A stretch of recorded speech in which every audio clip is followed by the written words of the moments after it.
What it mean to be the best? Riding foes, feeling unimpressed. Make me reminisce, throwing bows, bend the corner, set my mind up on the goal. All I know is stay down, bad, I'm the goal.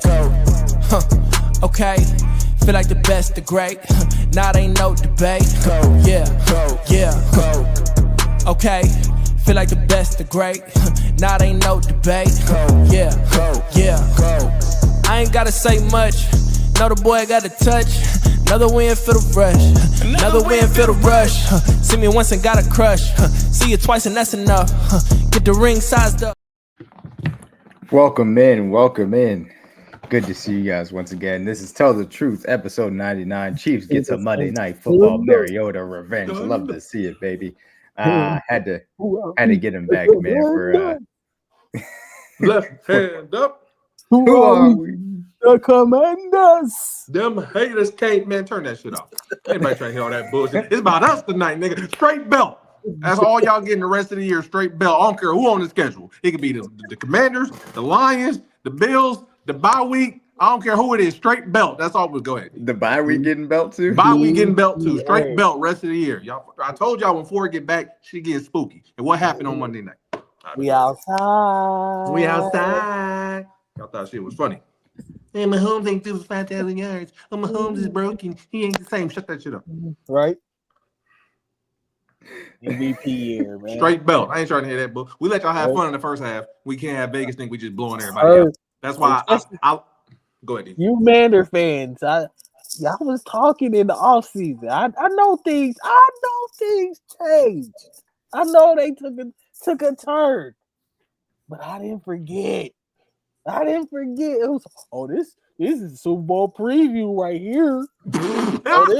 this we coming to Arrowhead. We stomping on y'all. Just wait. No. Go ahead, man. I'm done. I was gonna ask you guys how you doing. I ain't worried about them up. No, we cool. Obviously doing very well. Hey, look, I was just happy to beat the hell out of Marcus Mariota, to be perfectly honest with you. I needed my get back for sure. That was fun. Then the Commanders. But no, look, Chiefs obviously got off to a slow start, and actually that's where I want to start.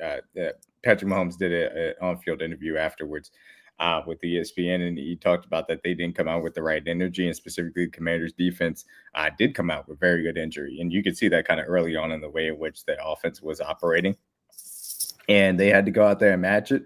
And we'll talk about some of the specific ways that they adjusted, but it was funny leading up to this game a little bit closer that we got to the game. I started thinking about the aspect of, hey, this is obviously we're coming off the Raiders at home, who were, obviously division rival that we wanted to embarrass.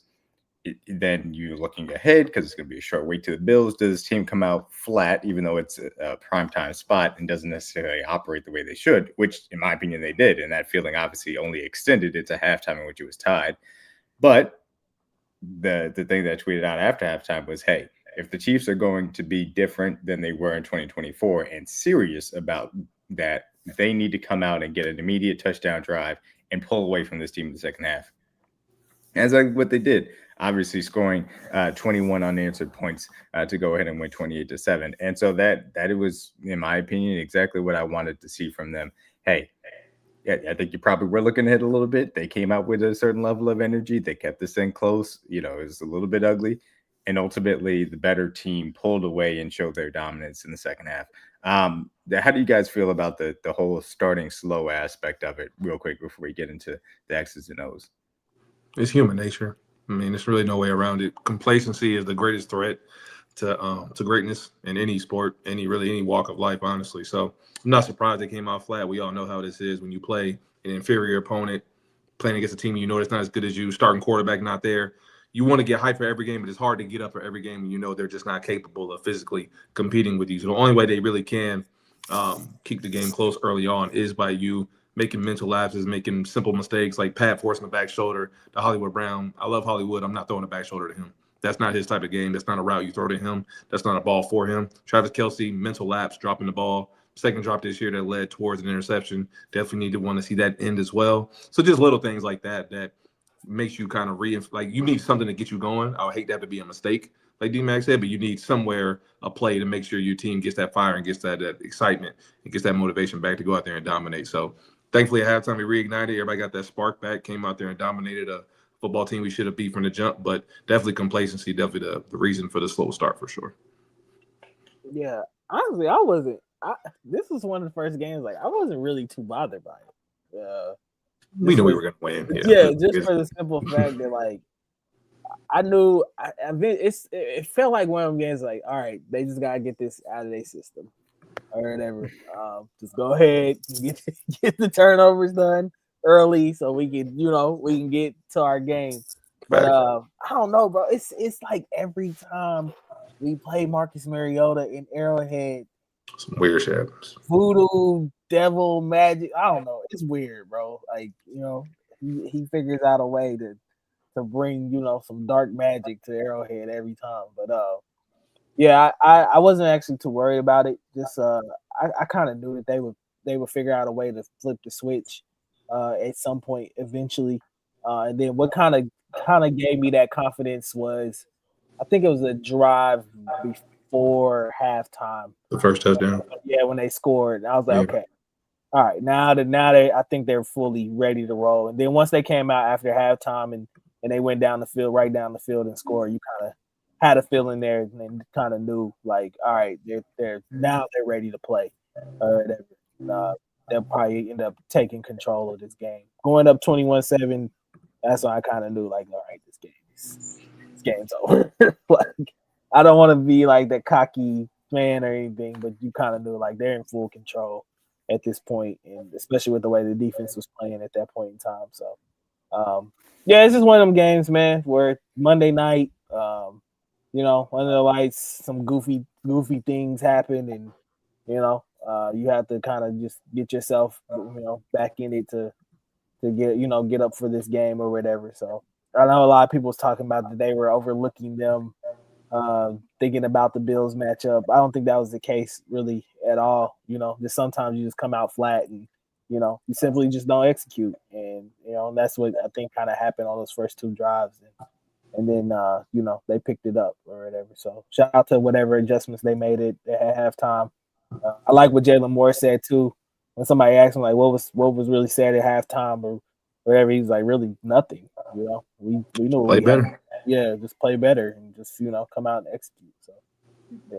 Yeah, it doesn't have any grand speech. It's just about, hey, let's go out there and play like we know we can. I think it's interesting just to kind of take a look, at least at the interceptions that kind of set things up. And the Chiefs did a pretty solid job, other than the interceptions, obviously, on their first two drives. And ultimately, they only had 4 drives or 4 possessions, I'd say, even in the first quarter, or I should say in the first half in general. So obviously, they had 2 of them ended by the interceptions, I should say, and then had one at the end of the half that was pretty short-lived too. But the interception here, there's pretty much going to be playing man across the board, and this is maybe a little bit of Mahomes predetermining where he wants to go with this football. I think that he's not necessarily going to look to Juju on the backside of this concept, even though Juju's kind of going to be open.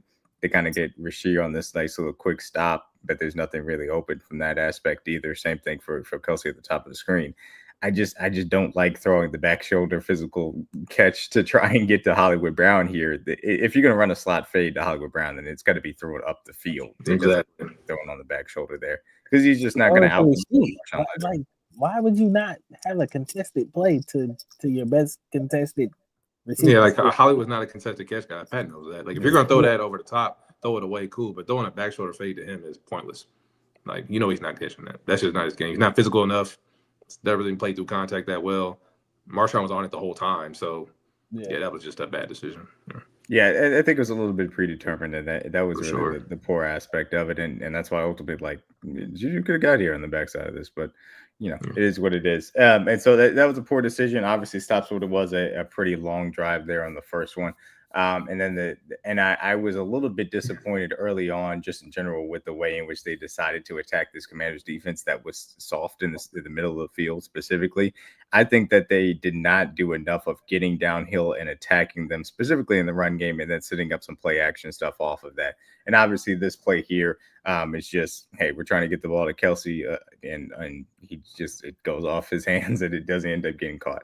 And obviously, it sucks that that's 2 interceptions now on Travis Kelce in this young season, obviously. But it's one of those things that happens, and you got to move on from it as well.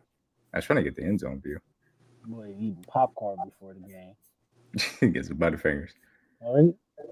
There you go. No, catch the ball. The only thing I like, as soon as they have, I wasn't even really that mad. I was like, bro, catch the ball. That's what I'm saying, bro. That's just mental lapses. Like you looking dead at him, run to open space, just lazy. Just catch the ball, bro. And some people, I want to be clear. Some people try to claim it was a no look throw. He looks right at him. he just dropped the ball. He just dropped the ball, popped up in the air, and it does happen. But the important thing that I'm showing these two for is the fact that, in my opinion, they came out with the right game plan afterwards, specifically and saying, hey, we're just going to start getting downhill and attacking these guys. And I want to show the entirety of this next sequence from them versus the Commanders defense specifically. I'm going to get to it. Here we go. And I'm going to get to it from the end zone angle here. But come out, a little 12 personnel. Let's get under center. Let's see what we got. Let's go to the center. Just run the ball real quick. Get something started, a little drive starter. Basically, just run a little bit of duo with a little bit of wide receiver insert on top of it. Pacheco follows behind. Obviously, the seal off there. Gets a nice 4-yard gain in between Whitmore climbing to the second level. And that's a nice drive starter. All of a sudden, you're in 2nd and 6. Very manageable. You can go off of that as well. And guess what they do? They don't try and get cute. Nothing too crazy. They bring Pacheco back in. Mahomes cans to the second play here to go ahead and get another run, and they're going to rip off another 4 yards. And again, it's not anything spectacular. It's not anything explosive, but it's things that put you in position to continue to have success. And we'll get to the end zone angle of it too. But I don't mind the way in which they ran this little delayed handoff, quote unquote delayed handoff, in the way they did it. But if you're going to trust this offensive line, especially in this specific iteration with Moore at left tackle and Caliendo out there, you want them moving forward. That's just the reality. You don't want to go side to side. You don't want them necessarily, obviously, drop back to pass on a consistent basis, but just let them go forward. And I like the way that in this entire drive, they started to just get downhill after this Commanders defense, especially on the front seven. Yeah. Got a little delay there. Caliendo takes the 3-tech. Cree gets out to the linebacker. And Pacheco, get another 4 yards, sets up 3rd and 2. Yeah. So, that's all you can ask for. Be efficient. We ain't got to be. We want to much rather have an explosive offense, but I said it on the Bill show I just did. Our run game's been efficient all year. And ironically, they said that stat during the game that Kareem leads the league in short yardage run efficiency right now. So that's our key right now. We've been doing it. It's crazy. He is one of the leaders in the NFL as far as EPA per rush, or EPA generated in total. Specifically because he keeps converting on these incredibly high leverage situations, even with low, rushing touches. But yeah, so then this what ends up happening here. This sets up ultimately the 3rd and 2 play that ends up going to Travis Kelce for 11 yards. But hey, this is all about. Honestly, again, this is another hidden value of Brashard Smith specifically. Brashard Smith goes in motion, and they go into it gives you the zone coverage kind of indicator. It widens out Bobby Wagner coming down here to try and cover him on the little, obviously a little swing pass that could be a pseudo screen of sorts. And all it means is that leaves Travis Kelce open for that quick little pass there to convert on the 1st down. Easy work. Easy work, good play design to give Mahomes those answers to make sure that he understands what the defense is trying to do.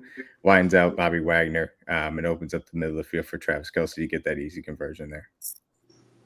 Yeah, I love that this team has tapped into their identity of we don't have to get everything in one play. Just take teams on these, 13, 14 play drives down the field, get underneath center, run the ball. It's really just what I've truly believe become their identity, and it's so hard to stop. at this point, especially now that you have the complementary weapons in this offense that you can use. So I also think Pop has been doing a good job really this year, running really tough between the tackles. Not have y'all noticed that he hasn't been too choppy with his feet as well? No, he's been decisive. He's Yeah. seeing a whole lot better. I think he's more Right. comfortable. Obviously, every year you get better in the system. When he Right. sees like patience at a hole and hit the hole, obviously he's doing a good job at that for sure. Yeah, I completely agree with you on that. And so, hey, first two plays of the drive, come out there, get 4 yards, and then the next set of downs, you go out here and say, hey, Pacheco, you're in shotgun, run again another 12 personnel set, and again, this is even beyond the box over for two guys that didn't make catches in this game, Hollywood Brown and Hollywood Brown and Tyquan Thornton running the double post here to open up the banana sail route to Travis Kelce for a whole big chunk over these linebackers at the second level.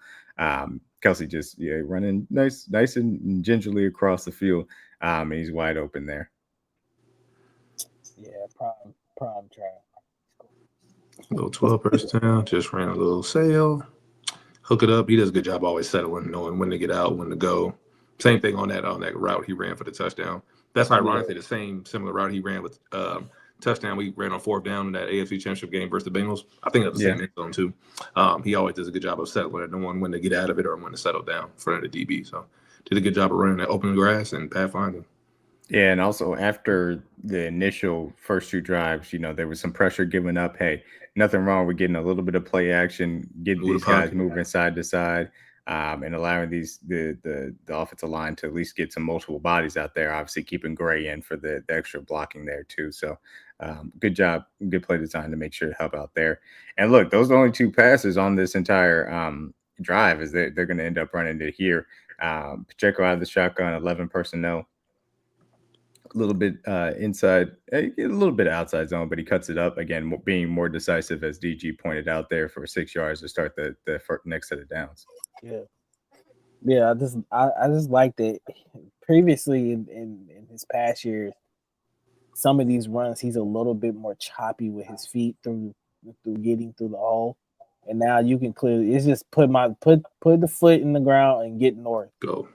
Like just go. I don't know if that was something that has been expressed to him by the coaching staff at some point, but I Wing T in 2025 can't beat that boy. That he's changed that part of his game. Yeah, and we did. So, hey, Frank Stram is rolling over in his grave. He loves this play. Shout out to RP, the great man. We did talk about Pacheco running with a little bit different of a running style during preseason. It seems like that certainly paid off. Yeah, man, get a little wing T action, a little triple option. We're gonna fake to Kareem Hunt up. Gonna read the edge. You say, okay, leave him on block. We'll see. Keep what you're trickling the ball down no, the field. You're gonna come inside. All right, we're gonna flip it out to Brashard. And Brashard's got the speed, and this is honestly a great encapsulation of having all 3 of these guys out there. I know that's no Gray. But if you have Smith, Hunt, and that, you can work at Pacheco. But the different skill sets work a lot better when you have the ability to have a guy that can get to the edge the way that Brashard Smith can with speed. I mean, he's out there and he gets the 3 yards to get it very close. I don't think he didn't ultimately get the first down, but make it a very close 3rd and 1 as well. Which again, and if it's 3rd or 4th and short, you know what exactly about to happen. 3rd and Kareem. 3rd and ring, baby. 3rd and ring. That's all it is. Hey, effective, baby. And there's nothing subtle about it. There's nothing cute about it either. This is duo right at your face. There's nothing better than we're gonna get the end zone angle. We're gonna get some double teams and we're gonna climb. when they know it's coming and we know it's coming and they still can't do nothing about it, that's the best feeling. And honestly, like, we know our run game has always been spotty because based off play calling and effectiveness. But when you know you can run the football and the other team knows you're running the ball and you're still getting first downs at a high rate, that's the best feeling ever. This is like what teams feel like when you have like a Saquon Barkley or a Derrick Henry. They know we can get a first down. When we're effective like this, not saying this makes us first unstoppable, but it makes you very hard to guard because we know we can score throwing the ball. But if we can be effective in our short yardage game, that's been the only Achilles heel of our offense. So the fact that we're doing this at a high level and they're trusting guys to do it, the sky's the limit for this offense for sure. Kelce on a hat, Teron Taylor on a hat after some help with Kelly and Creed and Kingsley Boo around there. Jalen moves. Creed and Kingsley double team at the point of attack. Jalen Moore with a hat on a hat. And guess what, man? Kareem Hunt up the middle for a 5-yard game there on to get the new set of downs. DJ, why we ain't take Kareem for 2 touchdowns? We saw it's so crazy. Running back day all weekend. I will say this real quick. Why didn't I do that? I'll bring it back up. Shout out to us. We did cash on the Tell the Truth. We did. That we put Good out job, on King clap Cash. it up. Come on. Now, of course, technically, come on. we did not cash on the one that we talked about here last week because I had Kareem Hunt touchdown that did cash. We did have Mahomes for over 2 passing touchdowns. We did not get the Tyquan Thornton longest reception. But to be fair, there was no lines out there. Technically, you couldn't bet it. So technically, you couldn't bet it. So technically, we won 5 different plays. Sweep. Sound like a sweep to me, fellas. Sound like a sweep to me as far as I'm concerned. It's funny you mentioned that. And then, so this was the fun play, obviously, and it was ruled a touchdown. It was not actually a touchdown, but got Rashee Rice and Xavier Worthy here in the backfield. I believe that's Pacheco at the bottom of the screen, Mahomes at the top, Juju in the slot, and then I think that's Kelce, right, lined up at the tight end position. Yep. And we're just going to little read option, which I want to be clear. Whenever you have a non-quarterback at the quarterback position, they're never going to hand the ball off. That's just is. They don't practice handoffs. It may be a read option. I promise you, even though Xavier Worthy would have probably ended up scoring on this, Rashee Rice was always keeping this football. every time. You think they know how to do handoffs? They don't practice that. And the one thing I will say, Rashee Rice, be very careful about reaching that ball out around the goal line, my brother. Facts. Please be careful with that. If you are going to reach, do it towards the out of bounds. Don't do it middle of the field. Yeah. But I will say, really, really nice play design, obviously outside of the wild card aspect of it. Get Kingsley pulling around, nice little double team, what's it called, down block there. Obviously reading still the edge. Rashee Rice keeps it. They get the pull right there. Good seal off by Jawan Taylor on the 3 tech. And then it's Rashee Rice pretty one-on-one with the DB. Is able to get close to the end zone. Of course, ends up being down right at the 1 after review. But that's a nice little run design, I'll say specifically. It has to be so frustrating playing against Andy Reid sometimes because it's just. I think Devontae Adams said it too on the Manning cast last night. He's like, bro, just making shit up. I don't think they really got a playbook. Like, I just think they be out there just making things up as they go. But yeah, that play last night was when they lined up and I was like, all right, now we're being a little bit diabolical, guys. Like, what are we doing? We just like trying shit now, right? I mean, and I knew it worked. That's why I've told even before Rashee came back, DG knows last year our ATD guy mainly Worthy, and 2 years ago before that it was McKinnon. When Pat finds, or more so Andy finds a guy that's a mismatch that he can get the ball to him multiple different ways, you could low-key take Rashee Rice's anytime touchdown every week, and it's probably going to be plus money because they give him the ball in the screen game, slant game, back shoulder fade. Now he's doing Wildcat. He's virtually going to be our number 1 option to score basically every week from now on. So we could basically probably just put it in our lock it in our trifectas, honestly, because he's always going to be a target to get the ball in the red zone. I did want to also show, and again, obviously that drive ended with a Kareem Hunt touchdown, but I did want to show, I thought there were also some good runs throughout, and they've been very specific about being able to run the ball effectively, not necessarily for big yardage totals or whatever, but you've seen over the past few weeks where obviously the under center stuff is working, and they've just gotten good effectiveness out of these guys, which has been important, but a little bit of outside zone, but again, the angles are different when they're actual under center as well. Juggle gets the edge there. Is able to get out of bounds there for the first down as well for 10 yards to convert as well. So I liked some of these runs specifically. I wanted to point them out. That one, the first one, I think this one's going to be a little bit of an inside trap out of shotgun as well, which is going to be a little bit another delayed handoff as well. Yeah, I thought the shotgun run game was really really effective last night. Maybe that had a lot to do with the Commanders really have in the middle of that field, or wherever, especially defensive line too as well. So I thought the line, especially the interior line, Kingsley continues to get better and better every week as we go on. So thanks. But man, I just love the way Pop is running this year. He's running with intention. Hey, contract year's undefeated. He knows. Yep. And we'll talk about obviously the ramifications of him getting hurt here in a little bit too. I did not do what I wanted to do. But there was also one Hunt run, I think it was, that I wanted to show. And then that one Brashard Smith run that unfortunately got called back. All the toss. Yeah. Oh, bruh. Always exposed to the beginning. Yeah. I think it was Rashid that got called for the hold or something like that. It's like, Keep Yeah. your hands A inside. little bit down the field. right. So as far as the Kareem run, again, a little counter, only 1 point run puller. There it is.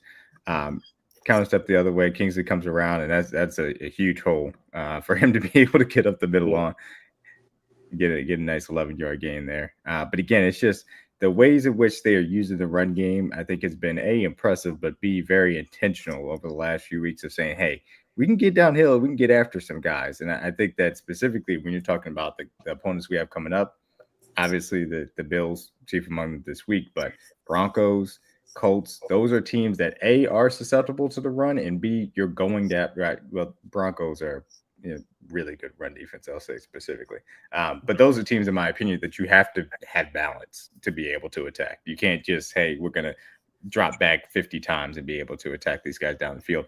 We got to be able to get some runs there. Yeah. Kareem Hunt showing a little bit burst, man. I got to say. Yeah. Yeah. Looks like young Ray a little bit. Had a little hurdle action the last couple little There's a cluster there in the middle that ends up forming here, but good job with Jalen Moore, just clogging it up. Bobby Wagner tries to come all the way over, but Travis Kelce seals him off for those people that claim that he doesn't block, and Kareem Hunt is able to get up the middle on that run there. I thought it was really, really good the way in which they were able to run the football, and then I'm gonna hopefully get this Brashard Smith run in here real quick because I did want to show it. Because outside of the hold that, of course, happened, I thought that it was good to see, to say the least. There we go. Also, for the love of Christ, please, can we stop getting penalties on every single return in which Brashard Smith or Nico Remigio does something nice? Never fails. That's all I want in my life. We got to clean that up during the bye week for sure. All special teams, honestly. Got to get that shit cleaned up. Yeah. And Jack conquering you bump. Oh my. Harrison Bucker has not missed a kick. Got to say that again. Good job by Harrison Bucker. Also caused a really interesting thing on the kickoff in which it was down at the 1. So shout out to Harrison Bucker for that. That's what he was trying to do in that Jacksonville game. Yeah. Oh my God. At least he executed it, though. Shit. You're not kidding. But we got a little shotgun toss play out here to the outside. And again, this is, in my opinion, a little bit more of a play when you have Trey Smith instead of Caliendo and Josh Simmons instead of Jalen Moore. But still, enough mobility here. Gray does a good job sealing the edge on Luvu. I know Rashee Rice ends up holding, which is unfortunate on McGee, even though I don't think he really needed to. Moore does a good job climbing up to take care of Sayre and still out there. And Brashard Smith using that acceleration to be able to get the chunk. It should have been 15 yards. I think Rashee Rice didn't need to necessarily hold to create that play. But that's some of the stuff that you're seeing, evolve within this offense in general, and also the development of how they're using Brashard Smith and what he can bring to the table because of the speed burst that he can bring to the edge specifically. That's very nice. And there's only but so many ways that you can cover things from a defense and account for it. It's not like Brashard Smith comes on the field like, this is going to be an outside run. You can try and do that, but that's not necessarily a good thing to try and tip off of as well. Thanks. When you get the ball into him in so many different ways, it's hard to game plan for him. So if I have this depth of weapon, they asked me on the show that I was doing before I hopped on here, like what version of the offense you prefer? They said this version or the 2021 version when they played the 13-second game. I was like, I love that offense. Obviously, it was explosive. Prime Kelce, prime Tyreek Hill, but I love this offense more because it's more diverse. We can do anything we truly want to do. We can go 4 or 5 receiver deep. We can go 13 personnel. We can run the ball. Pat's obviously seeing the game a lot clearer now than he was when he was younger. I just like this version of our offense. We could truly do anything we want to do weapons-wise. We have back shoulder fade guys. We got deep shot receivers with Taekwon. We have versatile running backs with Brashard, multiple tight ends. It's just anything you want to do with an offense. It makes you hard for a game plan as a defensive coordinator because it's just too much to overall the game plan for. Yeah. So I did want to highlight that as far as the run game was concerned, because I think that's important to keep pointing out when they do what they should be doing as far as the run game. And then we could talk about this, in totality as we watch all of Rashee Rice's targets, which he got 9 of them. Obviously, had 93 yards in the game and the touchdown. I saw a little bit of more diversity in the way in which they used them than week 1, which is to be expected. But I think they're still holding a significant portion back that you will see versus these opponents coming up, in my opinion, that is going to be similar to how they used them to begin last season, specifically versus the Falcons versus the Ravens. But there's still, those things that you're always going to see, him on these drag routes, him on these slide routes. But the end breakers specifically over the middle of the field to take advantage of the commander's weakness in the second level, I think was a big piece of the game plan that they started to open up for Rashee Rice specifically. Yeah, man. Just get the ball in his hands and let him work. At this point, I told people when he came back, this is for his offense now, man. He's the primary guy in this offense. I think it's going to be that way moving forward for the future. You just got to get the ball in his hands as much as you can and let him cook. A little bit of a slow start for him. Hold on to the ball as well too. But yeah, a little bit of a slow start for him to start out the night. But love this play right here, putting him in the backfield, get him in the open field, let him run someone over. Yeah, love man. His ability to get yak yards is insane. And that's why I always bring up the kind of comparison with him and Jamar. It's just they have a natural ability once they get the ball in their hands to get as many yards as they can, and they're just unstoppable once they get in the open field. They know how to. Yeah. Oh, yeah. Let's talk about this play specifically. And I agree with everything that you guys just said as well. But the Rashee Rice in the backfield element of this is very intriguing because in the ways in which it confuses the defense and messes up their matchups in ways they want to do it. So first thing, they come out, obviously have Pacheco down at the bottom of the screen. You're not going to be able to see it here, but Mahomes comes out, calls out that they're in a cover 0 look. And then Bobby Wagner has everybody check into a different look on top of it. And you're going to see they're going to end up dropping out. But the important piece of this is simply to show, hey, there you go. All right. I didn't know if it was actually going to show it in time. But you can see Bobby Wagner's trying to make the signals to everybody, hey, we're checking out of the cover 0, checking out the cover 0. And what it does is they drop out into a little bit of I think they kind of went cover 3-ish. And really had Pacheco locked in at the bottom of the screen. Maybe, we'll say it's cover 3-ish. Cover 3 match, really, would be the best way to say it. And a little bit of guys in the middle of the field here. But the ultimate thing is they end up, sliding the protection to the right, which is where Mahomes ultimately set it for the cover 0 look. What it does is it puts Luvu in conflict. He's going to come to the quarterback. Mahomes can get it by Luvu for Rashee Rice on that. And this is only to point out, like I tweeted out, this isn't going to be a big time throw or something that PFF is going to fawn over or XYZ. Everybody's going to talk about as an incredible play of the week. But this is where Mahomes absolutely kills teams pre-snap and post-snap that you can't necessarily account for. There's no way to. And certainly if you're not watching the tape, you're never going to catch it. But a really good job and an illustration of what Mahomes does to defenses. And yeah, your ADOT is 1 yard on this play, but it's a 10-yard gain created by what you did as a quarterback and getting your team in the right position to succeed. And obviously Rashee Rice does what he's supposed to do there to finish the playoff. So I did want to stop there and point that out as we give me plays. Those give me plays get you easy first downs. Oh yeah, and then the Mahomes can do this too. Just float to the goal. Bro, I think Dan Orlovsky said this. There's nobody better at throwing the ball at the line of scrimmage than Pat Mahomes. I swore every time he's in the league, he just knows it so well. I swore he was past the line of scrimmage, and I went back and watched. I was like, no, he's not. Every time he teeters that line like this, he's just like before he gets to it every time. Yeah. Yeah, he's just the ability for him to create and buy time and then be able to flip it to wherever he wants to go. I know this has got to be frustrating as hell, like to play against, because you think you got him, especially in the pocket or whatever, and then he even like that. Go back to that play. Which one?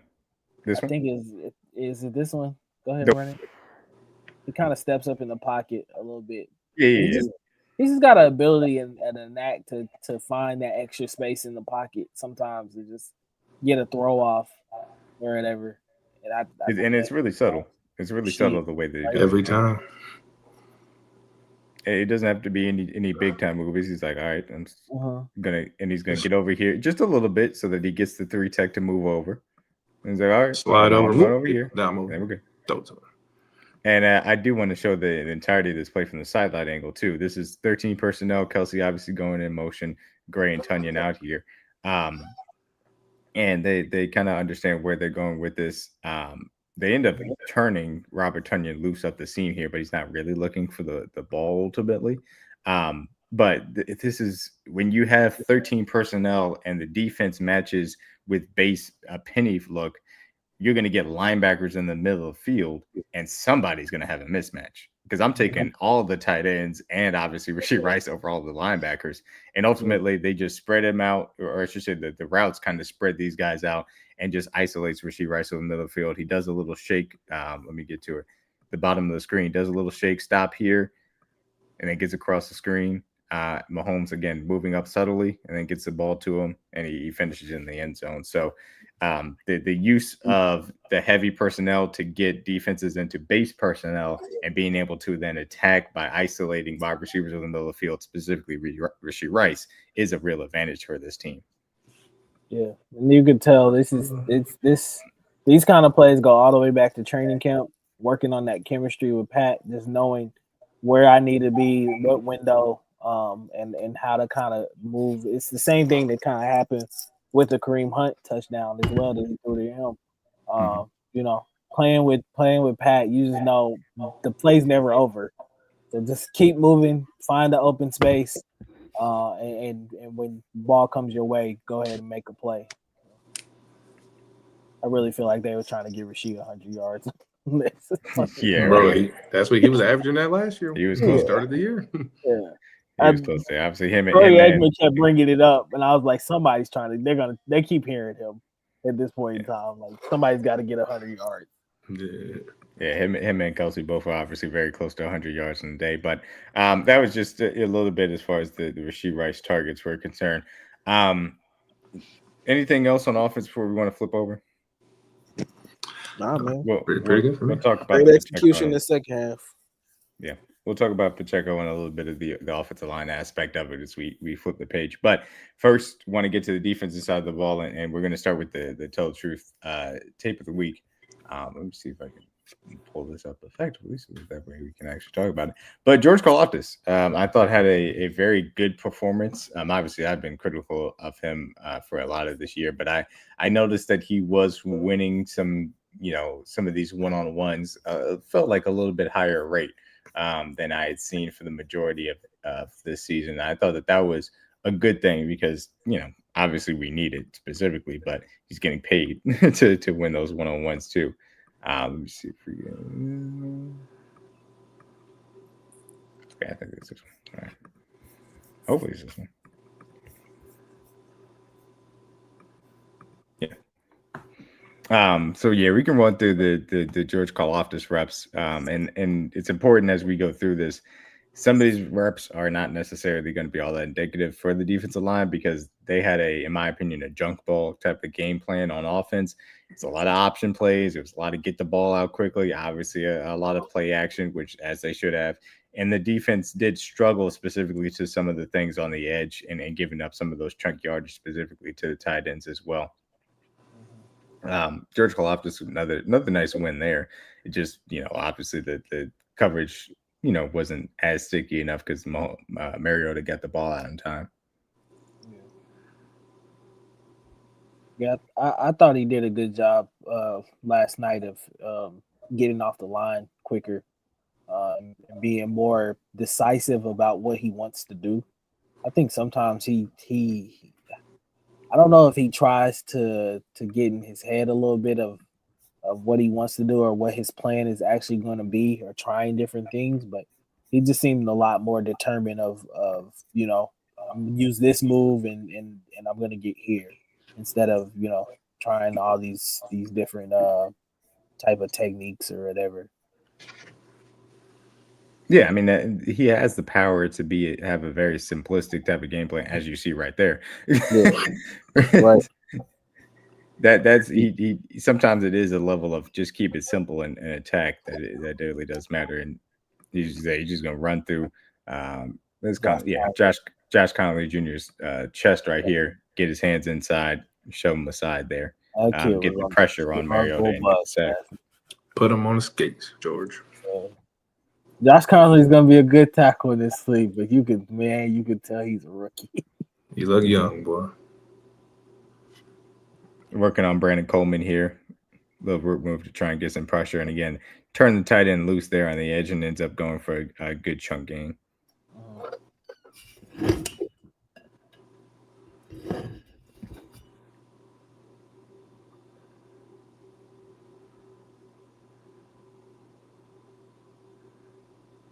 Yeah, had him inside a lot more, especially with the depth that you kind of lost it with Omar Norman Lott. So this is a play. This is where I want his maturity to grow. You gotta finish those, man. You gotta finish those plays. Good job here cornering quickly to get around the center, trying to block over, obviously, and prevent him from getting out there. But just got to finish that. Yeah, you gotta finish that, man. Jerry Tillery gave me Trevor Lawrence flashbacks when I saw him diving to try and get Mariota down there. Right.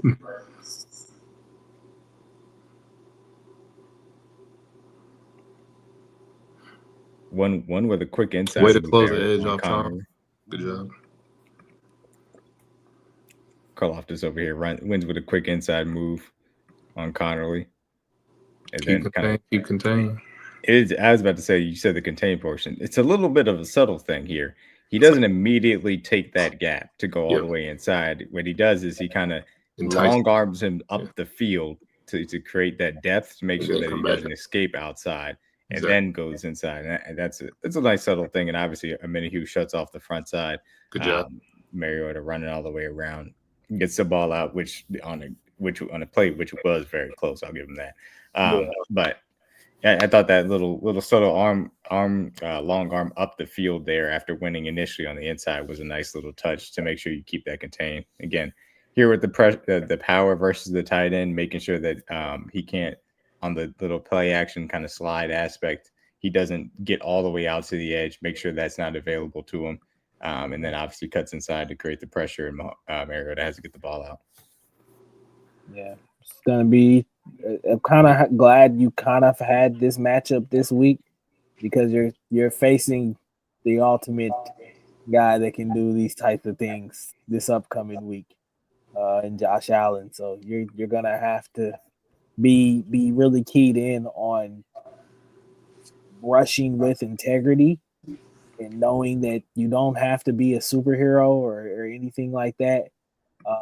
If you can get to him, get to him.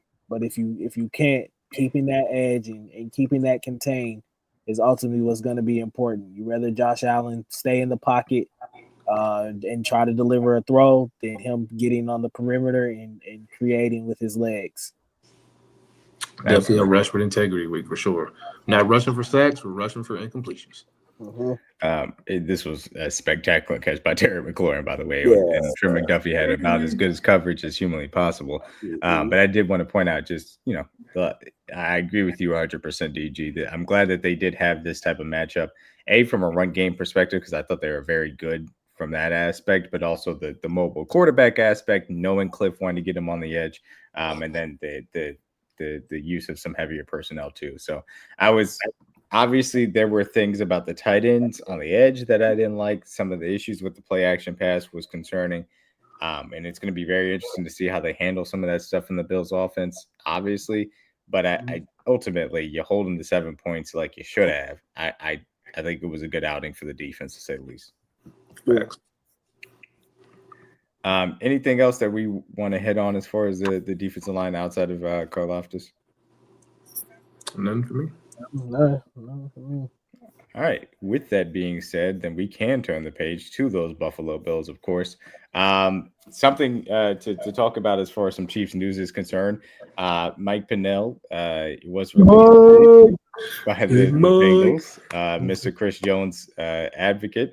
It appears that he is coming back to KC. Jason Anderson of 810. No, he from Topeka. He got the crib. He ain't going nowhere. Amongst others have, reported that he is going to be back in Kansas City. Given the Omar Narmalot injury, they elevated Marlon Tulupu for 8 snaps yesterday. It makes sense to have Pennel. He can give you the early down run stuffing snaps. Obviously, he hasn't been great this year, but I think he's been better than Mike Pennel. Almost said it. Not Mike Dana. It's going to come to me. Derek Nottie. There it is. He has been better than Derek Nottie in that respect. I think it's a good thing. Now, it's one of those things, fortunately, he knows the system. So you're not talking about trying to integrate anybody. The question that I have for you guys, after Omar Narmalot injury last week, we all kind of agreed that they probably needed 2 moves based on where they were at. Does Pennel being back assuage you from saying that they need 2 moves? Or are you saying that, hey, we probably could be okay if they just make one move to just add to the pass rush along the defensive line? And does it change the type of target that you would have specifically for that move along the defensive line too? I think this is one of the 2 moves. Go ahead, DG. No, I still think you need depth at the tackle position. For sure. I don't think you have to be as crazy in the trade market for the tackle position now. Just getting Mike Pennel back. But I do think that you probably would like to go out there and get somebody. I think the best move for you that you have to make is to get somebody on the edge, to get somebody to come in and kind of be a specialist for you, to especially on second and distance, third and distance, or whatever, to kind of help that room in that area as well too. Yeah, if they can get Bink back, that'll for sure lock up inside for sure. Tackle their position or whatever. But yeah, I think they do need somebody from the pass rush perspective at the tackle spot. But they don't have to go out and be crazy in the trade market for it. Exactly. I think more so we all knew we needed a D tackle, so that move was the obvious one. When you lose a guy like Omar, you want to bring in a guy who was slated to make the roster by all of us. We were looking at training camps. So it was good to have Mike back, a guy that's a veteran, been in those moments. But I mean, I've always been a proponent. If we're going to add anyone, I would like to add someone we don't have to make trades for. So I would obviously like Christian Wilkins was the dream scenario for me because he can play and you wouldn't have to move any assets. But now that we've signed Mike Pennel, I think we more so go back to focusing on the edge like we were previously. So if I keep banging the table, if Bradley Chubb or Jalen Phillips is available and it doesn't cost you a first pick in your first 3 rounds, I'm for it. Both guys have shown they can rush the passer. It'll probably be a 1-2 year deal move, if anything. It's for the now. I think either one of those guys makes your D-line tremendously better. From a pass rush standpoint, we've done a great job of stopping the run. We've been great at that the last 2-3 years. That's been the standard of this defense, especially with Spags. Our DBs are great at tackling, haven't given up too many big plays down the field. The only thing we're really lacking, what we said in the summer, was pass rush. So anything to put more pressure on George, pressure on Charles, and Chris is going to be Chris. Anything to make those guys better. So if Bradley Chubb or Jalen Phillips are available, I'm with it. I don't think they're going to be that aggressive like DG just said. I think they like their group. I don't think they're as desperate to make moves as us fans are. We want to see them be as good as possible, but I think they like the room. But I definitely think they need some more pass rush juice. So it may not be a Chubb or a Phillips based off the way they played this year, but I would love to see him add another edge for sure. Yeah, the thing about Arden Key, he doesn't really. Bro, they hate him.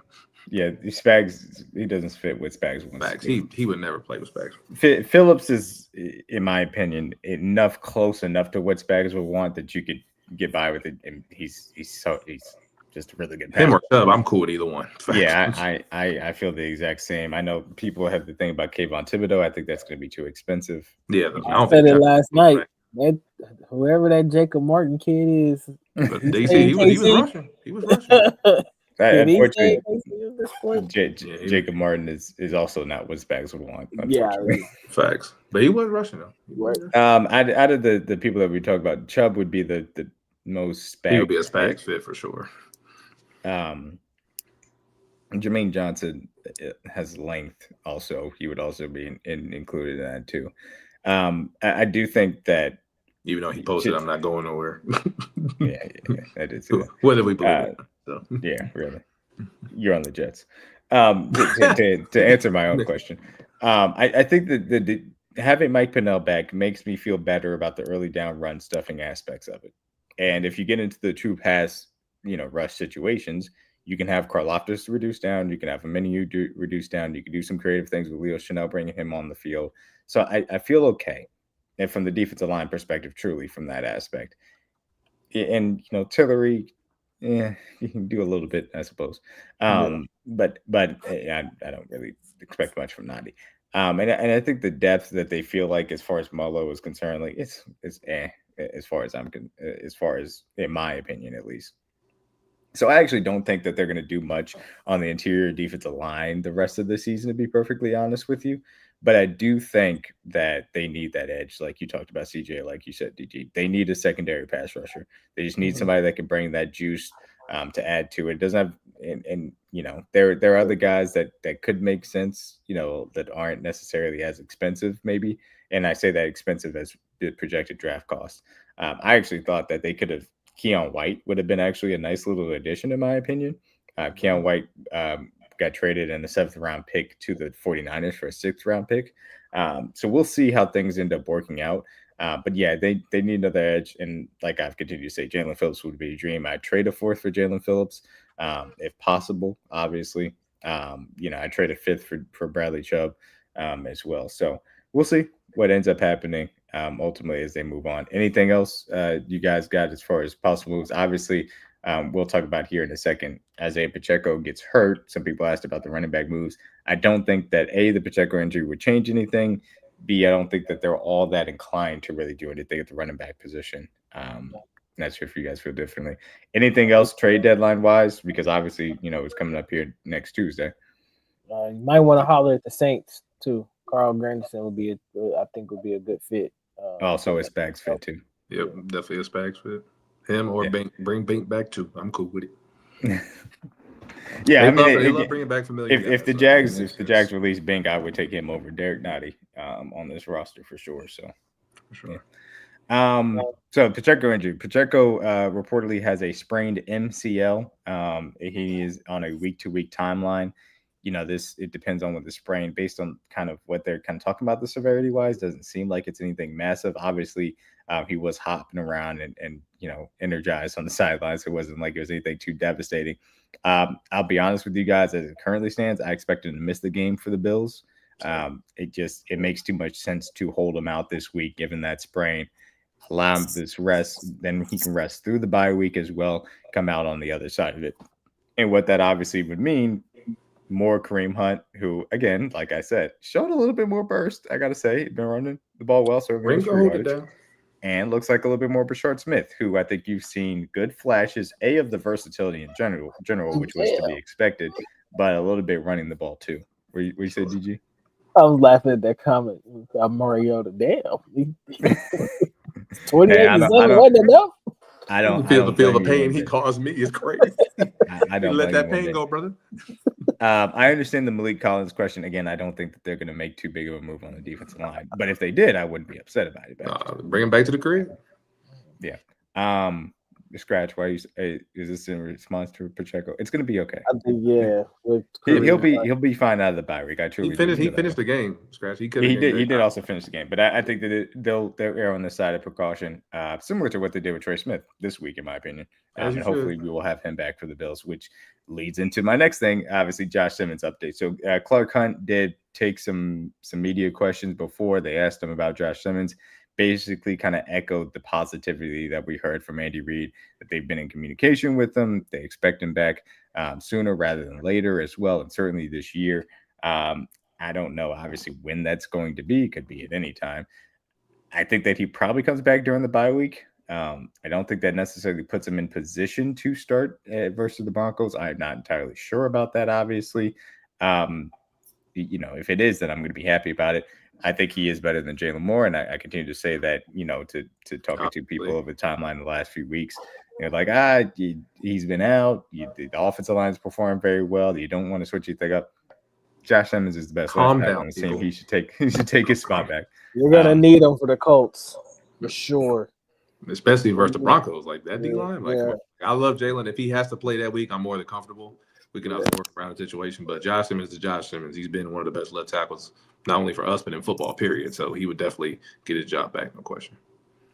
No, Pacheco unfortunately was not faking. But the more faking is crazy. Yeah, faking is crazy. It is important to get these offensive linemen back because this offensive line is better when it's Josh Simmons and obviously Trey Smith in there. But fortunately, it seems like it's going to be Trey Smith versus the Bills. Any other news that I missed? Yeah, get Caliendo out there ASAP. Hey, look, some people wanted Kings of Sumatia bench during preseason for Caliendo, man. Overreactions. You gotta love it. Gotta love it. Yeah. Everybody want to be right. Yeah. One thing I will also say, they did do a very good job, in my opinion, adjusting Jalen Moore. Obviously, after a few of those early drive, specifically losses. Obviously, Martin had the sack, but just in general, I thought they did a good job giving him a little bit of tight end to that side just to take away the threat of the speed rush so that you can anchor properly versus it. Made those adjustments, and it wasn't really too big of an issue specifically in the second half. So good adjustments to help out Jalen Moore, and obviously they'll continue to do those sorts of things as needed. But again, obviously when Caliendo's in there, even though it's the same thing that really applies with Trey Smith too, but specifically for Jalen Moore, allow this offensive line to get downhill, man, and attack the front seven of these teams, in my opinion, because you don't necessarily want to be flat-footed and have these guys moving backwards too often. Not that they can't, but like you want to give them that mentality. But yeah, any other Chiefs news that I missed, guys? I don't think pretty much covered it all. What about that? Yeah, bye week, I would assume. Well, not anything definitive, but Nate Taylor said the bye week would be a reasonable target. It seems like the bye week does sound like the reasonable target, but we'll see. Just want to get him back in the building, man. Let him get his mental right for sure. Mm-hmm. Matchups versus the Bills. So obviously, the coveted Patrick Mahomes, Josh Allen matchup comes at a little bit of an interesting time for both of these teams. Obviously, the Chiefs 5-3 after the early season start. Now, obviously, coming here on the 3-game winning streak, go on the road at the Bills, a team that has struggled a little bit, coming into their bye week, which was 2 weeks ago. And they had lost, obviously, at home to the Patriots, lost to the Falcons on the road, went on the bye, came out and beat the absolute dog. Out of the Panthers, 40-9. Really, the run game was a little bit better. I don't think you saw anything spectacular from Josh Allen, but it was effective, obviously, in the ways in which they dominated it. Big thing for the Bills, though, and we'll start on this side of the ball. Ed Oliver goes on IR due to seems like a torn bicep muscle, and you would expect him to be out probably the rest of the regular season, if not even more. Obviously relevant from the standpoint of he's not going to play this week. There's a Bills defense that has struggled, even though they did play well versus the Panthers. They did get Maxwell Hurst back as well. Obviously, first-round pick, speedy guy out of Kentucky. Some people have called him the answer to Xavier Worthy. They have a solid enough defensive line rotation, though. Did Deion Walker get hurt? Did I see that, or did I make that up? Dang, that'll be tough. Well, they did call up Jordan Phillips, so it wouldn't shock me if he did get hurt. Yeah. Oh, Jesus. No, that was during the. Okay. Wait. No, that's during April. Okay. Alano's out for this game too, isn't he? Yeah. I'm trying to make sure. What is his status? Okay. No, he's playing. Okay, yeah. He did play. So Deion Walker is playing. I wanted to make sure I had that right. Defensive lineman, rookie out of Kentucky, who's playing well for them. You said Matt Milano's out. I believe so. Yeah, they've gone. He didn't play last week, so he didn't play last week. Not gonna play this week. They've gone through some issues on the back end as well. Obviously, the safety rotation has been an issue the entirety of the day or the entirety of the year. Did Taylor Rapp, I believe, also went on IR recent? Mm-hmm. Yep. Yeah, so Taylor Rapp went on IR. It's Cole Bishop on that back end and a safety duo that has struggled, to say the least. So there are holes in this defense. So talk to me about the offensive matchup specifically for the Chiefs against this Bills defense. I think that this is a game where you're clearly going to see something that the Chiefs kind of tried to do last year, but I just think that at that point in time you had a rookie instead of a second-year player doing it.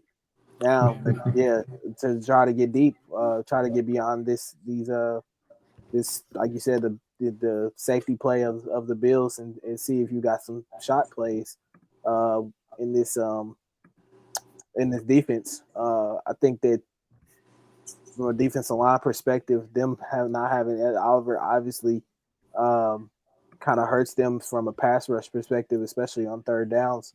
So if Pat can have the amount of time, especially with the play action and things of that nature, you should probably see some shots down the field and them try to kind of pick apart that defense, with some explosive plays. So that's the beauty of where this offense is kind of trending to.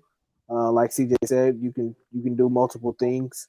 If you want to play the 14 play, drag it out, go down the field methodically game, we can do that. And now, we got a weapon on the outside too that can beat you over the top as well. So that was actually going to be my trifecta this week. This Xavier Worthy's longest reception.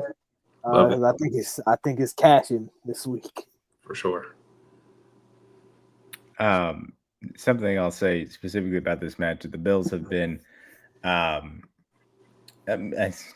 largely a middle of the pack defense. They've actually been pretty good against the pass specifically. They're one of the better teams as far as EPA per drop back given up. But the way in which you attack them is you get on the ground. And they've been one of the worst run defenses in the NFL. And again, no Pacheco, assumingly, means that you're going to have to not shy away from the run, in my personal opinion, as far as Brashard Smith and Kareem Hunt is concerned. Don't get gun shy just because Pacheco's not out there. Still commit to the run. And those guys, I know we've lauded this running back room, and I understand it. Those guys are competent enough to still have a good run game and then be used as the change up off of it, even despite the fact that the Bills have been really good as far as drop back EPA probably is concerned. But the other aspect that I did want to bring up too, even while they are pretty good as far as the drop back EPA per play is concerned, a little bit worse as far as success rate. So there is some consistency that you can get after them even against the pass.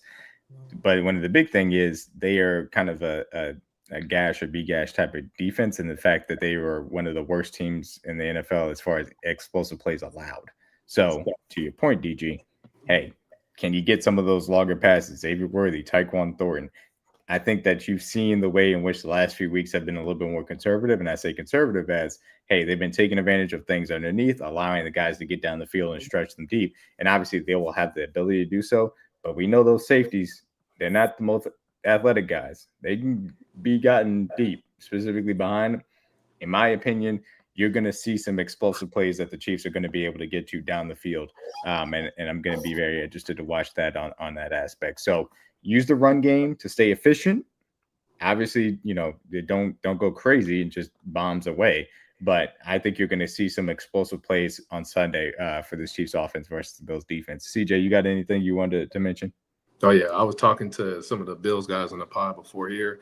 They fully expect them to play a lot of too high. I kind of agree, because based off the fact we have a lot of weapons, and probably this is the best set of weapons they've seen from us in probably since the 2021 game, honestly. So the fact that we have Rasheed rolling, Xavier Worthy rolling, Ollie Tyquan Thornton, who hasn't really touched the ball, it seems like in a while for us. But when you have so many guys that DMac just related to that can catch the ball down the field, 20-yard plus explosive, I expect them to play a lot of too high. So my favorite play this week, DG, will probably be Kareem Hunt's rush attempts, because I expect them to play a lot of too high and force us to run the football, kind of play left-handed per se, even though we've been really efficient at running the ball this year.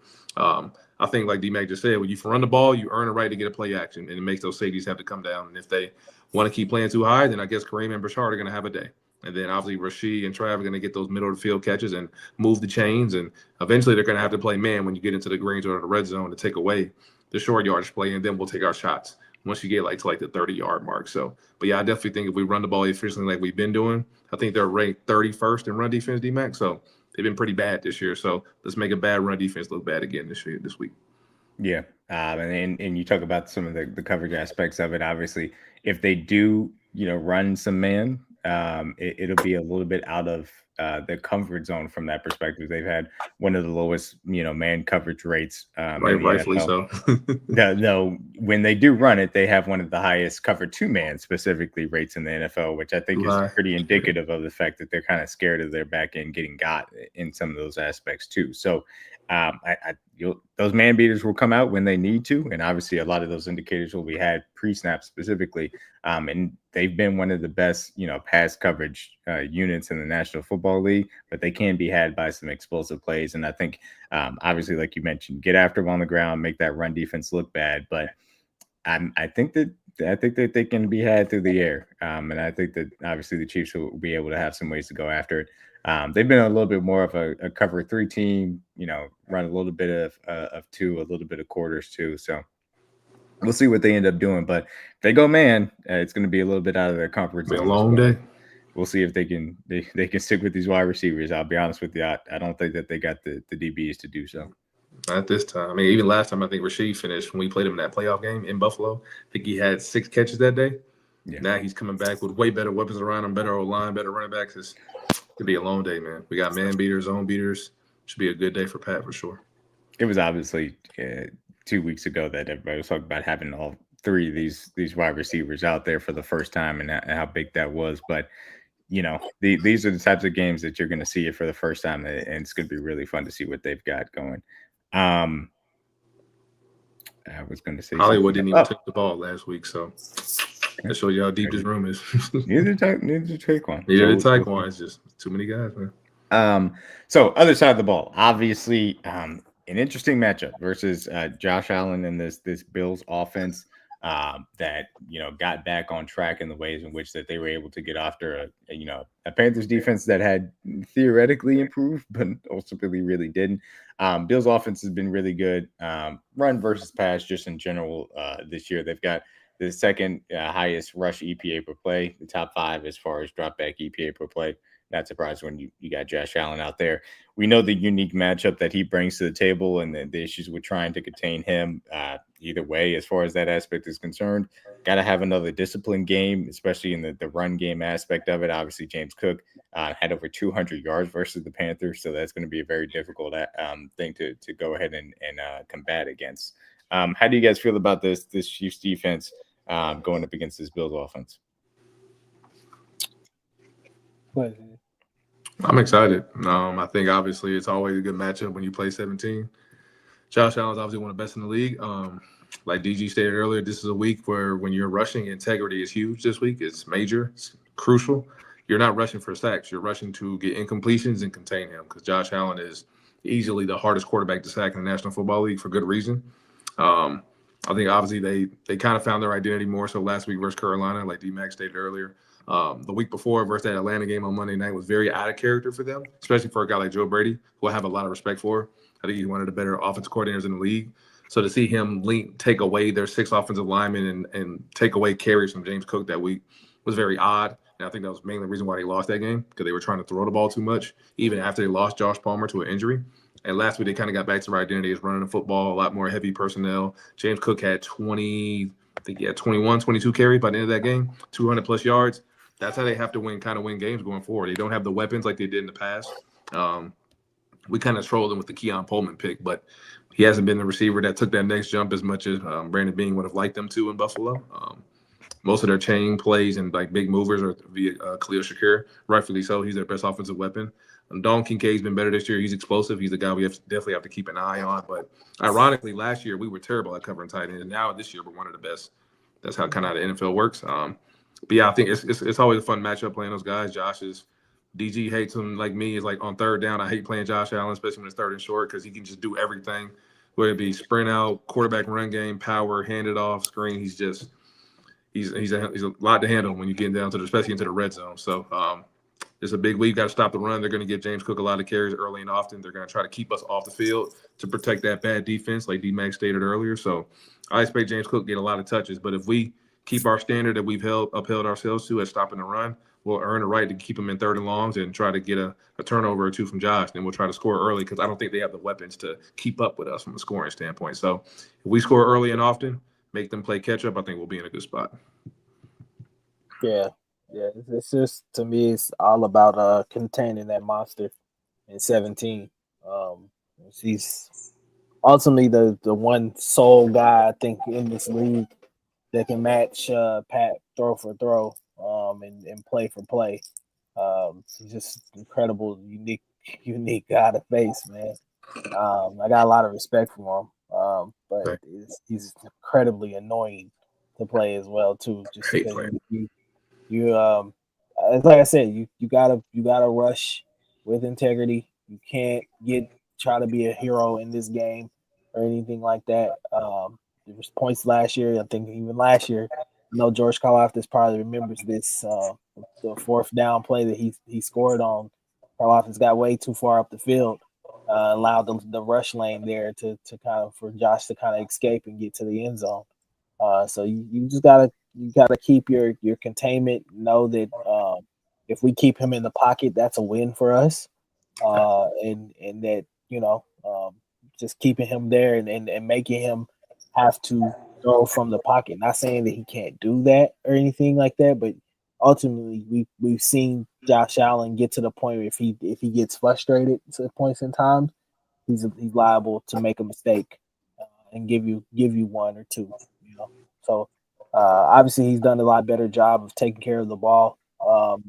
These last couple of years in his career. So he's definitely got a lot smarter over the time, but he's still liable to be able to do that. So James Cook too he's on my fantasy team, so he's been going crazy for me this year. Fact. But gotta key in on him as well too. I expect Nick Bolton this to be a big Nick Bolton type of game. If he can have a couple TFLs in this game, to really stall some of their drives or whatever, and put that, like we said, that bad defense back on the field, I think that's a clear advantage for you as well. So we'll see how it goes, man. Obviously, Buffalo's a tough environment to go get a win in.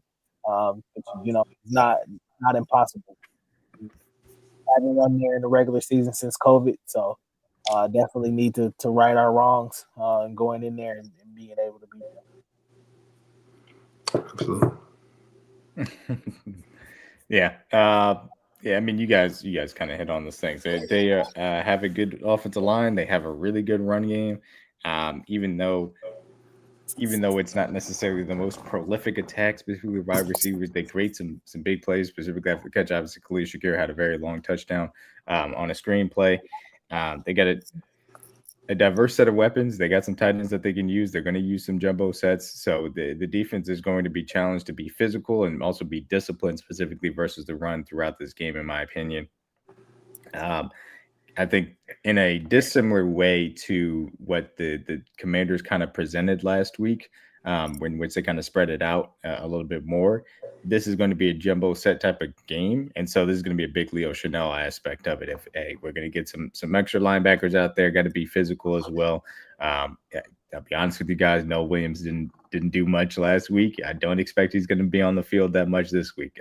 This is probably going to be a lot of 2 cornerback sets with Shamar Karna again in the slot, because they'll trust him in this matchup, particularly for that aspect. So Crazy. No weapon for him. What up, Pop? Shout out, Pops.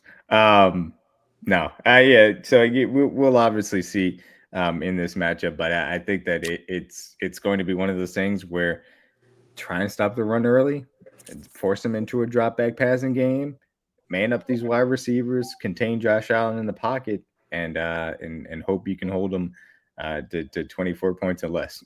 That's really how I see this game kind of going from a defensive aspect right now. With that being said, we can go ahead and get to the Tell the Truth trifecta. DG obviously, has his. He said he wanted to roll with the Xavier Worthy longest reception. CJ, do you have one for you? I'm gonna go with how many? Let me double check something. How many carry did Pop finish with last week? 11, I think. 11. Let me double check here. I would assume Kareem's probably wouldn't be set that high. Yeah. Pop finished with 12. Yeah, take the over on Kareem Hunt carries, whatever it is. Pop finished with 12. Kareem finished with 9. That's obviously 21 together. So Kareem Hunt's line will probably be like 11.5 or 12.5. He's going to clear that for sure. Where I expect us to get a lead, probably kill the clock early or kill the clock late, to run the clock out. So I'll find a better line. If not, I'll take his ATD. But my pick will definitely be around Kareem Hunt for sure, especially with no Pacheco this week, more than likely. I do not see his attempts yet. I'm sorry, I'm just looking. Yeah, they probably won't drop it till later this week. But whenever they drop it, I'll either take either that or Kareem Hunt ATD. One of those I'll pick. Yeah, I was gonna. That was gonna be mine. Was Kareem? Oh, you got it. I'll pick something else. You got it. No, you good. I was just gonna say that was the one that I immediately thought of. Was especially that rush defense. Anytime touchdown. Bad rush defense. You expect that there's going to be a chance here. Yeah, we haven't gotten any lines on his rushing attempts there. So, but yeah, that would be where I would lay Kareem Hunt anytime touchdown. Though I will say obviously in the same vein of Xavier Worthy, longest reception, Tyquan Thornton longest reception too. So yeah, tells you trifecta. DG is going with Xavier Worthy's longest reception. CJ is going with Kareem Hunt over his rushing attempts line. I will be taking Kareem Hunt anytime touchdown with a little sprinkle on Tyquan Thornton longest reception too. All right, let's get to the X Factor and game picks for the Bills and Chiefs coming up on Sunday, guys. Hit me with an X Factor and your game pick.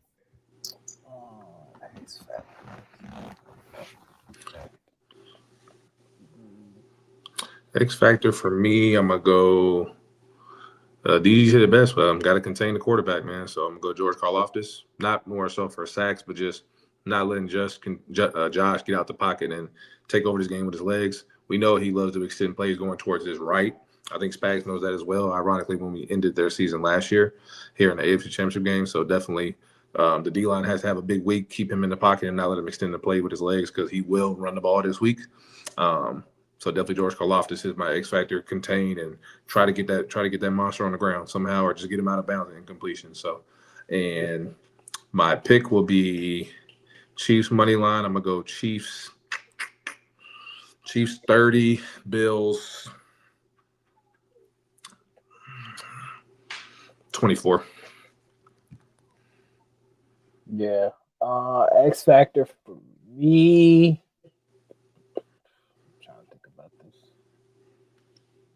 I'll go Tyquan Thornton. I think if he can get back into the flow of the offense, especially like I said, it's kind of exposing those the weakness of the safeties of Buffalo. And maybe he's the one that has one of those explosive plays as well too for them, especially if Pat gets on the perimeter and starts creating. Maybe that's one of the plays that turns into one of the explosive plays for them. So yeah, I'll say Tyquan Thornton, X Factor, Ick. I'll go Chiefs. We gotta win, man. We haven't won in this place in a while. We gotta win. Been a minute. Chiefs. I'll go Chiefs 28, Bills 24. I like that. I think it'll probably be not necessarily up into the 30s, even though I think both teams will be able to get after these defenses. I think it'll be a little bit more ball control from that perspective. X Factor, I'd like to choose somebody on defense specifically, but I don't know. I can't really get there. I actually think the X Factor is going to be Tyquan Thornton. I think you're going to be able to get behind these guys. I think obviously his ability to get down the field is going to be used effectively. I think the fact that he's the last 2 weeks kind of been forgotten about. I think the Bill safety is going to fall asleep on one of these plays and he's going to get gone. And Mahomes is going to hit him deep. So Tyquan Thornton, my X Factor. And even though I think that, both these offenses are going to have success, I think it's going to be a little bit of a lower possession game. So I will take the Chiefs 27 and the Bills 26. Chiefs 28, Bills 27. Yeah. That's basically what I did. It's like 3 extra points. I was like 30 or 27. Which one did we score? Yeah, their defense isn't that good, so I was like, I'll probably say 30 because I don't think they're going to really be able to stop us, and I don't think they can really score keep up with us. So yeah, that 30 to 27 is the range for me too. Yeah, I take Bills 27, Chiefs 28, and we get on the road and get a win. which will be very important if you can go on a 4-game win streak. Going to the bye. Get to 6-3 going into that bye week. I think that's going to be very important for the way that this team can move on for sure. DG, you got something? Nah, I'm just ready for later rest. Ooh. Okay. It's going to be fun this week. This is going to be funny. I'm very interested to see. But first, we have the power rankings. Obviously, Colts last week, they played very well. Chiefs, I think they could stay at their spot. Do you guys any particularly inclinations to move any of these teams up? Lions were on a bye week. Seahawks were on a bye week. Rams were on a bye week. Pats won against who the Pats beat? Somebody bad. They beat by somebody bad by a lot. They beat Cleveland. Cleveland by a lot. And Drake May played very well. Packers on the road beat the Steelers by a good margin. You guys, Niners, they lost? No, they won. They lost. Somebody beat up on their defense. Texans, yeah. So are you guys so inclined to move any of these teams in the top 7?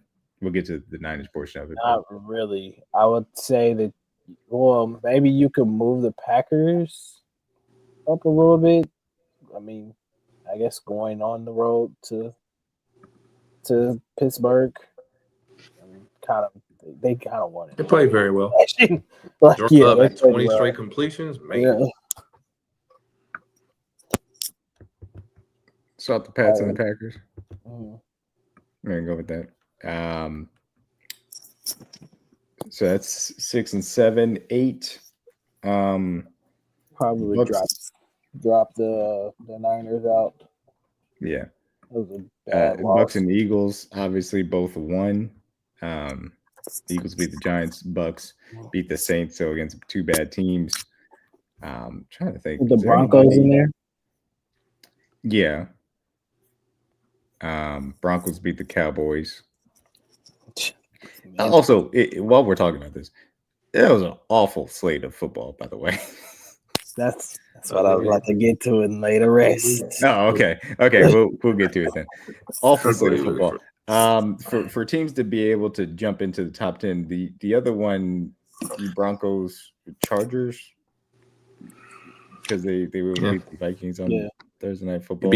You beat Carson Wentz. Calm down. Yeah. So I'd probably go Broncos over that. You want to we'll move the Bucks and Eagles up, and then we'll go ahead and we'll put the Chargers, the Broncos there at number 10. We'll do it that way. Obviously, the Chiefs will be seeing the Broncos very soon, and we'll see how they end up handling that matchup too, coming out of the bye week. And for those, just a little bit heads up, bye week will involve some type of roster reset. Obviously, we'll be post trade deadline there at that point, but we're going to be kind of looking at some midseason grades similar to what we did last year to talk about as far as that is concerned. But as far as the Social Power rankings this week, Colts, Chiefs, Seahawks, Rams, Lions, Packers, Pats, Bucks, Eagles, and Broncos. So later rest. DG, please take us away. Yeah. All the betting underdogs that gave you life this week. The favorites were 11-2 this week against the spread. It was bad out there. Like a lot of blowouts this week. It was Vegas definitely loved the favorites this week. They cooked. Spreads were obviously tremendous this week. Another one too is Woody Johnson. They gave you life. Don't ever talk about Justin Schuyler Fields again. Shut your mouth, son. Yeah, shut your mouth, because he obviously went out there and proved we're gonna win this game, and we're gonna do it as a big FU to you, Woody Johnson. So, and the Bengals, y'all already got put to rest, but yeah, boy, oh boy, boy, not to throw shade at Justin, because obviously tragic. What a tragic way to lose. Out of all teams, you let the team that had under 50 yards passing at one point during this season, you let them come into your building and put up almost 40 points, basic 39, almost 40 points on that defense. Al Golden, you're getting put to rest, son. You're terrible. Yeah, I know you ain't got that much talent. You gave your life, son. Ain't no way you let Justin Fields with no Garrett Wilson, Breece Hall banged up, and they go in there almost put up 40 on your defense at the crib. Yeah. You got to get put to rest. Al Golden, get up out of here. Zach Taylor, you're put to rest too. The Bengals whole organization, just all of y'all, just outside of Joe and Jamar and T, the rest of y'all can go. That's really it. They did. Go ahead. They did release Mike Pennel with a non-injury settlement, which means that they don't have to pay him the guaranteed money. But it seems pretty clear that he wanted the heck out of Cincinnati. He said, "Please get me up out of here, please." One last thing to all those people that complained about measurements and the chain gang and the virtual measurement came out last night. Should have put a chip in the ball, bro. Bite you in the ass. They gave you life. Still got it wrong. Sayonara. Like I told y'all, technology or not, mistakes will be made when it comes to calls. It is what it is. What you do with the plays that you can control is what decides the game, not a missed call. There's going to be missed calls every game, technology. Oh, man, only the Chiefs, blame Buffalo. They the ones that asked for it. We ain't asked for that. I was about to say, this is what y'all asked for. Y'all we want the chip in the ball. So much about Josh Allen not getting a fair spot on the 7th. It felt like push that he got stopped on. And now this is what you get. You get virtual measurements. I hope you guys enjoyed it. And they still got it wrong. Even with the first. People crying about virtual measurements, the slate of games. And Woody Johnson. They gave you life. Sayonara. Sayonara. They gave you life. Yes, MVS is on the Steelers, which is very funny. They need a second wide receiver. Obviously, they did not find MVS, but shout out to him and Rodgers getting back together. Glad to have you, Harold. Appreciate you guys for coming in, man. As always, make sure you guys will tune back in. We'll have Red Shirt tomorrow. Obviously, Kingdom Cast coming up on Thursday. Be on the lookout for both our trifecta dropping on Sunday, and obviously my Chiefs 3 Kids to Victory. Use code TRUE3, $100 deposit match. We got all 4 major sports going on right now. World Series, that game was insane last night. I stayed up and watched it, boy. It was crazy. I did too. Oh my God. 18 I slept in. innings. I stayed up last night and I slept until 10:30 a.m. today. Rightfully so.